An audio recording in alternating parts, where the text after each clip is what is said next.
Welcome, everybody. Sweet. I always have to look through the list of names, and actually, someone suggested that I let you know what's happening behind the scenes because you can't see anything. And there are people from all over Australia, Western Australia, from the Northern Rivers where I live, Blue Mountains. It looks like Sydney, Tasmania, and of course there are people here from New Zealand, all different parts of New Zealand. Sweet to see you all. And then we have people from from Europe, some Germans here, and maybe some Austrians, I believe, and and also somebody here from Scotland, and some names I don't recognize. So welcome everybody. It's really sweet to be here with you in this meeting. This meeting that it's something I just is an act of love for me, not necessarily some kind of giving of love, although it emanates outwards. It's just that it's something I fell in love with, and I this morning I was asked to rewrite my bio for my website, which is fun, and it really it kind of brought up this kind of arc of my really I could call it my story, which is what it really is now, certainly. All it is now is a teaching story. And it was useful for me to see it. It was useful to see these phases and stages of falling asleep and actually being okay. When I was in school, I was predominantly happy. I was generally happy in a trance. The trance was more fresh, I would say, when you're young. That's not true for everyone. Some people's identity when they're young has already received some trauma and already starts to develop challenges in there, and suffering already starts early. For me, it wasn't so much. But when I hit age 17, when I left school, it felt instant. It felt like a shift into enormous suffering that may be related to having had a certain comfort in the realm of school, where every day all my friends were forced to come to the same place every day, and I got to spend time with them, and the rules were already set, and we knew what to do, what was expected, and we were learning generally interesting things. And then suddenly school was finished, and actually this was now the time to individuate. And that's where the challenge started for me, because my ego was my identity was very much about conformity. It was very much contingent on understanding the rules and playing within the rules and succeeding within the rules, within the framework of what everybody else was doing. And suddenly, being released into the wild to some degree, I couldn't understand how you could make a choice between this or that. Why study that? Why study law? Why study science? and the this kind of um, lack of clarity about this, the why do anything, really created an existential emergency for me.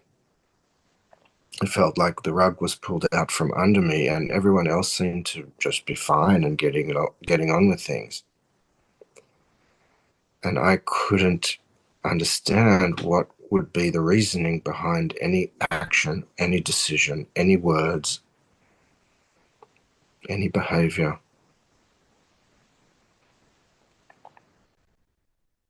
And so that started me. I mean, I would say it didn't, it kind of started the search, but at that point it was me starting to enjoy suffering, if I'm really honest. I remember going to therapy because I knew something was wrong, something was off in my mind. Nothing was going on externally. I just had this open world in front of me. I had good friends, I had enough money, I had a good family. And I was completely depressed and anxious. And so I booked myself into therapy.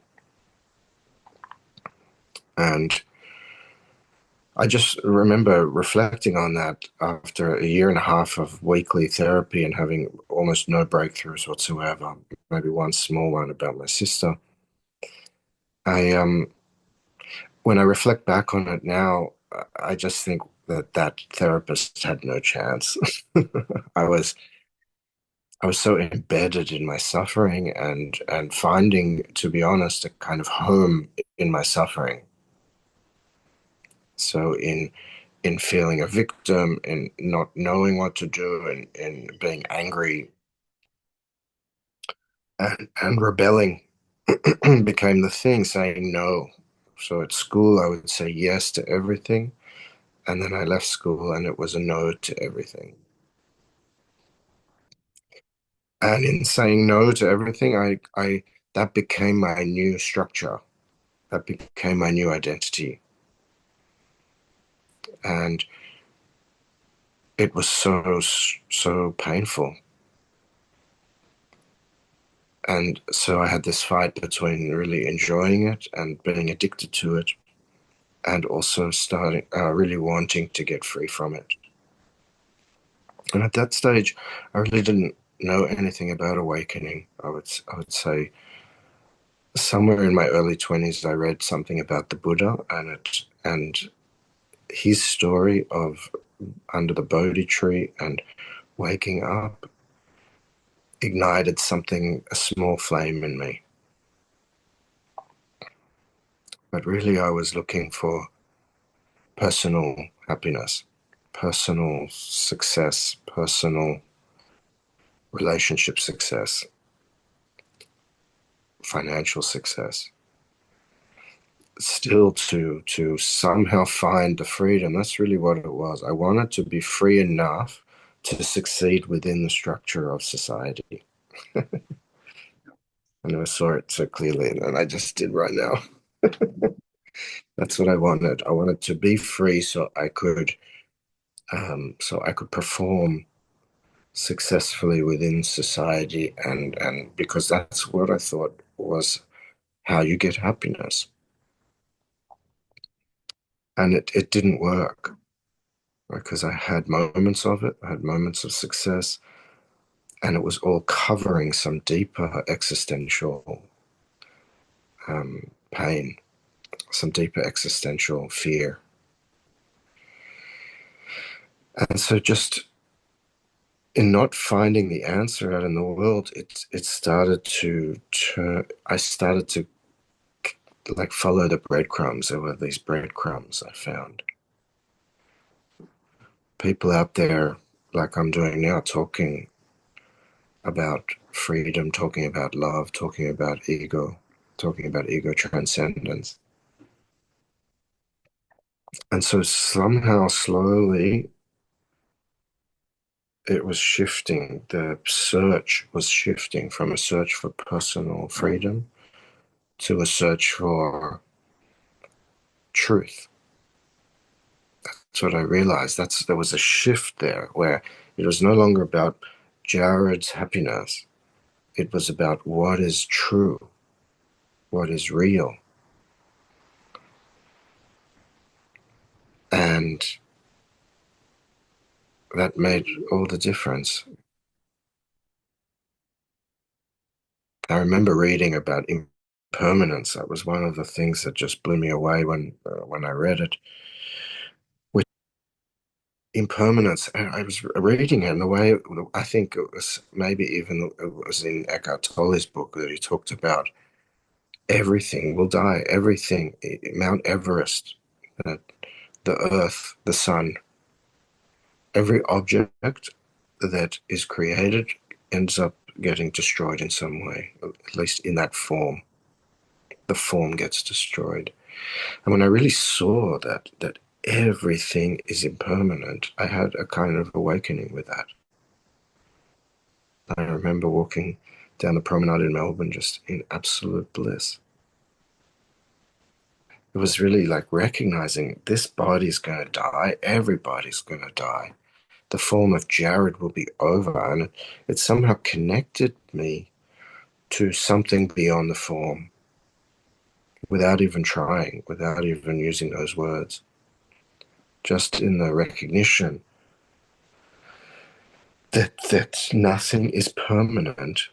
So that structure that I was always looking for, looking to get my to understand and be able to be competent within the structure, that there was no point because the structure was going to shift, change, and ultimately be destroyed. And I felt this enormous relief and a release. And well, I remember when I was walking down this promenade by the water in Melbourne and St Kilda, I've never felt so present. I mean, I was like just simply here, or not a single thought. And the whole world was in multi dimensions. The freshness of an aliveness of presence. But what I recognized, what it felt like to me was that everything was fresh and alive. Everything. Like the molecules were dancing. Like I was walking past other people that were very clearly in a trance. There were runners and joggers, a lot of people exercising, and I could see them. I had this enormous smile, I think, on my face. That's what it felt like. And I could see them just in their own worlds, you know, exercising, getting from A to B, doing what they need to do. And what I saw was just this aliveness, this freshness, this multi-dimensional being, even though they looked like they were in a kind of trance. That was not my experience. It was like something I think the Buddha also said. He said, when you wake up, the whole world wakes up. Because suddenly everything was this pure consciousness alive. It was really my first direct experience, I would say. And so how that relates is that to this theme, I want to, to reference this theme, the untouched self, because this is what we titled the events that I'm going to be doing in Western Australia soon, because that the recognition was that this self, this purity of consciousness that is here and now, is untouched by years, decades of depression, decades of anxiety, was untouched by other people being in a trance. It was just untouched. It was not damaged, it was not colored by my suffering. And this was a revelation.